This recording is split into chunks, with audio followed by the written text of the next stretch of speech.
All right. So here we are, Power Bourbon. I feel like we finally made it because right there is a bottle that is embargoed. I don't even know if I'm allowed to share it with Chuck, but I'm going to. We've gotten to the point we need lawyers on this channel. And Chuck, you're a VP. Brian's got a PhD. I've just got a master's. So I guess I'm going to get a lawyer No degree coming lawyer. up here. Uh, Hopefully I can do that in about 3 weeks. We'll see. But Yeah, you do know to be a lawyer, it's like a lot of English and reading, and it's probably I not got your Chat strong suit. GPT. It always actually I could just Chat GPT this. Can I unembargo with my whiskey tube friend? And it'll tell me. It'll be good. Because we're not So, going to release this until post embargo. It's okay. yes, exactly. Cheers.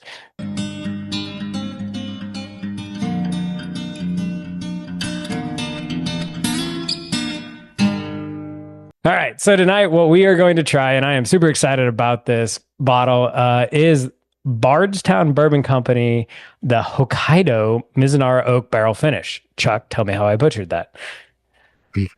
I mean, Hokkaido is the North Island of Japan. You didn't do too bad there. I think it took a few tries to get there. Yeah, there was lots of attempts before this.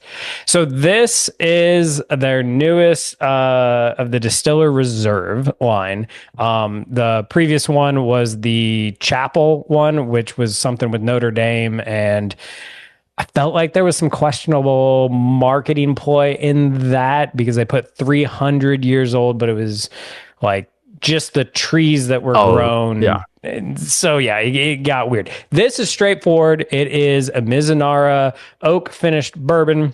It is what is it? 47% a 15-year Kentucky, 33% a 14-year Kentucky, 15% a 9-year Indiana, and 5% an 8-year Kentucky. Now, I'm not going to tell price until the end of this. We are going to just truly review the bourbon and tell you what we think. And then we will have all types of fun things that we talk about afterwards about this. So, yes, Bardstown sent this to me. I don't know how I got so lucky, but we did. And we are very great appreciative of it. But just like with Barrel, we are going to give our honest review. And anybody else that wants to be crazy enough and send us free booze, we will gladly review it. Even if it's Malort, I will do it for a free bottle of booze. So, with that, cheers, and let's see what we can say about it. I like the first off just the distribution of aged blended whiskey in there, like that. That just reading the blend reminds me of some of these early Discovery series, just right Yeah. there. Discovery Series 3, Discovery Series 4, 5, like I mean, that nose, oh my gosh, that is oak, and it is deep, dark oak and dusty, musty oak. You just smell this and know it's aged and special. Like, I don't know how else to explain that to people. just making sure I had the right glass. Quit cheating.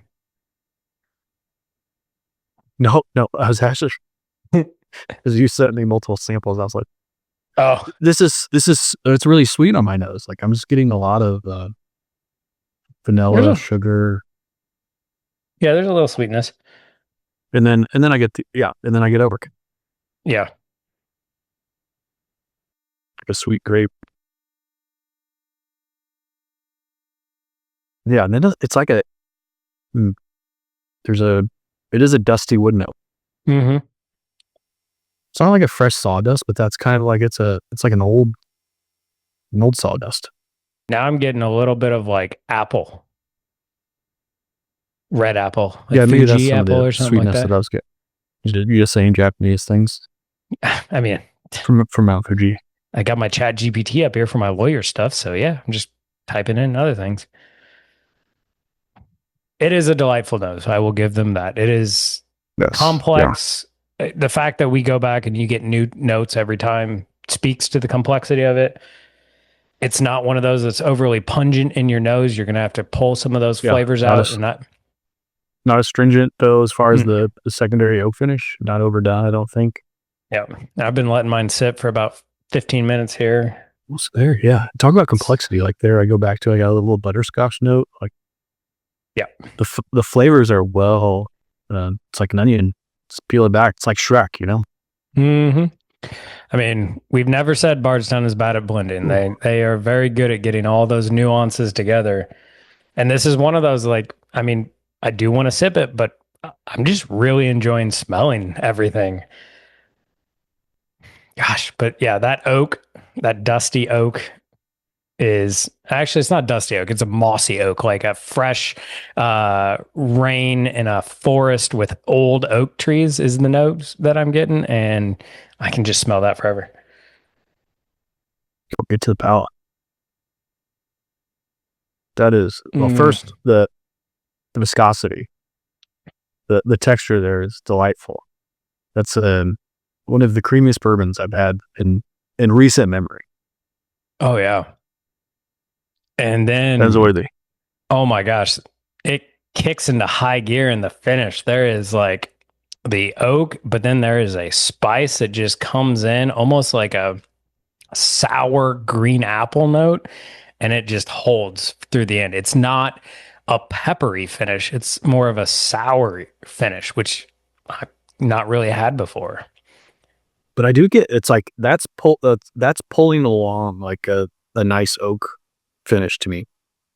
I Yeah. still get this. It's obviously the different parts of your tongue and palate or in your mouth and wherever you sense these things. But it's like I guess I'm drying this on the outside of the tongue from that oak, and like that's lingering there. Oh yeah. Yeah, you're right. That is a super creamy bourbon.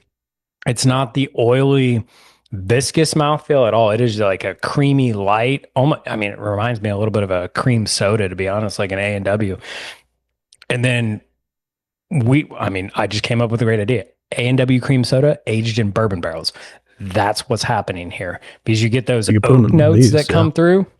Oh my God. Like, yeah, this, gosh darn, they did something special here.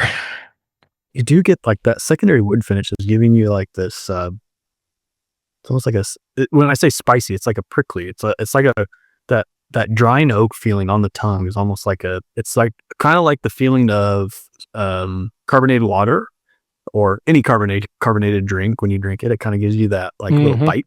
Like the dog. If you gave it to your dog, it'd say like spicy water. It's not really Yeah. spicy, but it's like gives you that physical feeling on your tongue. Like that's a little bit of this wood finish. Yeah. And that finish just goes forever. Like, and Literally that's ever. where it hits the jawline. Like, I don't know how it got there, but it got there because on the palate, it just stays right in the middle of the tongue. It's creamy, it's light, but then somehow finish, it's like, ha, kidding you. I went to the jawline and it's just oaky, delightful, aged uh bourbon. Yeah, this is really good. All right. So those are our notes.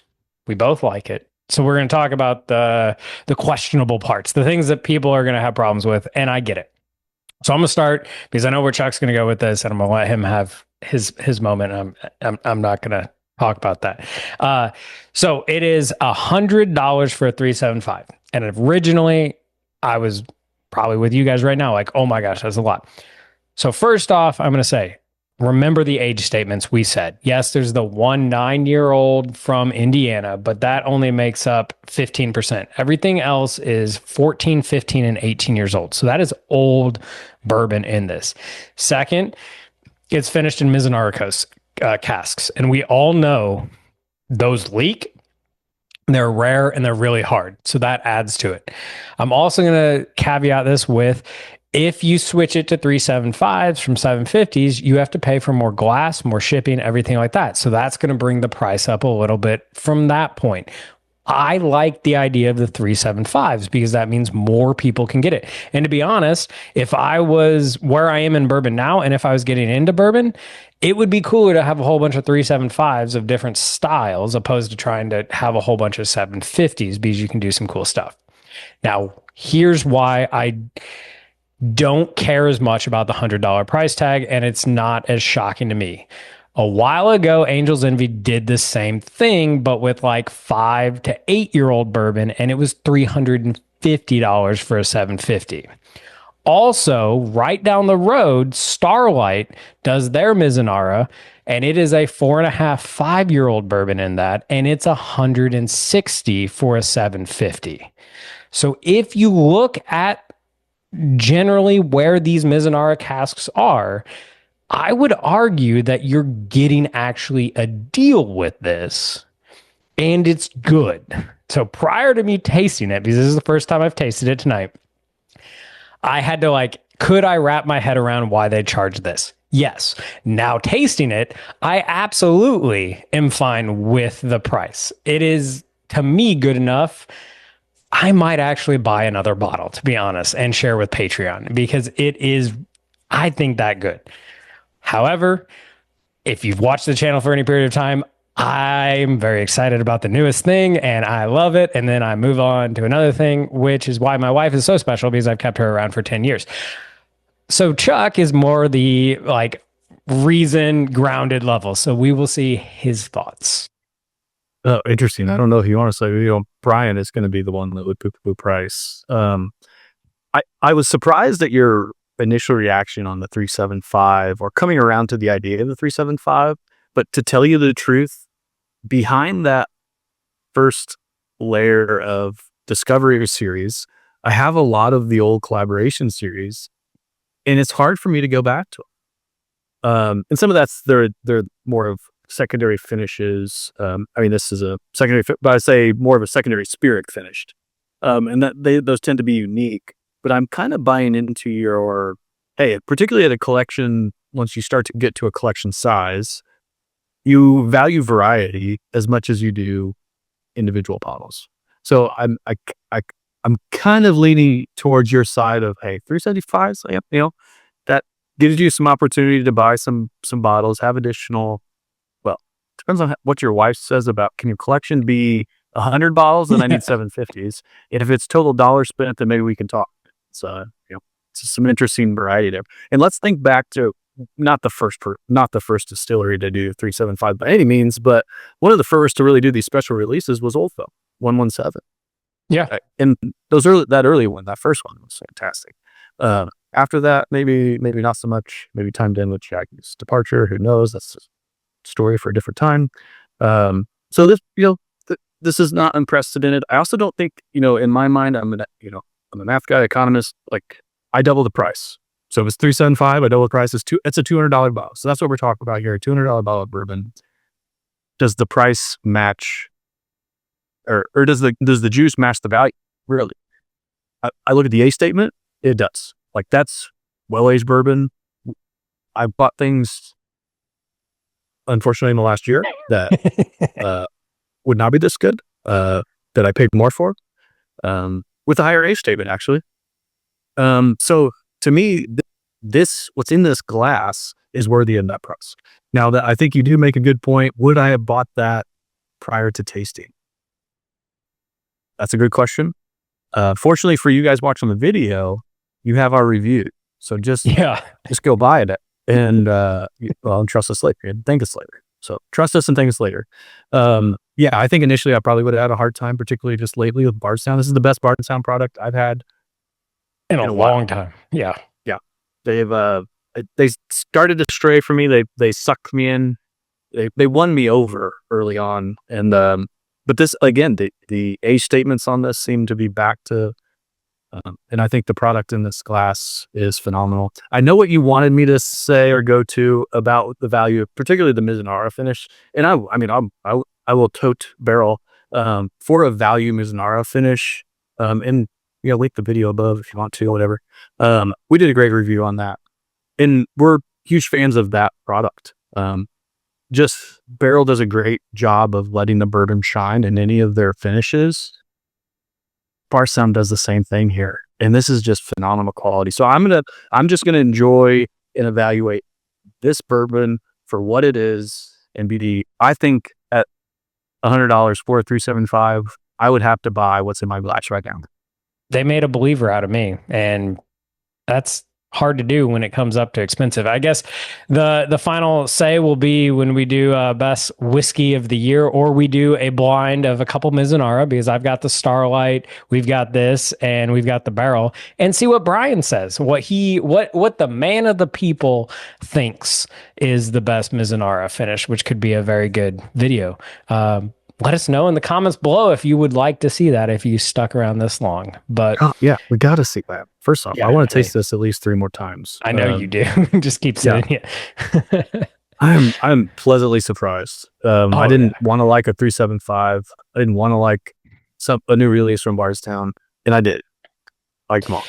Yeah, I mean, I'm not gonna lie. I fully expected us to review this, and this would be the last bottle Bardstown ever sent us because we just poo-pooed it so hard. But That's not gosh true. darn, they did a great job, and I will give credit where credit's due. This is So will delicious. Chuck. So with that, cheers. We'll see you next time.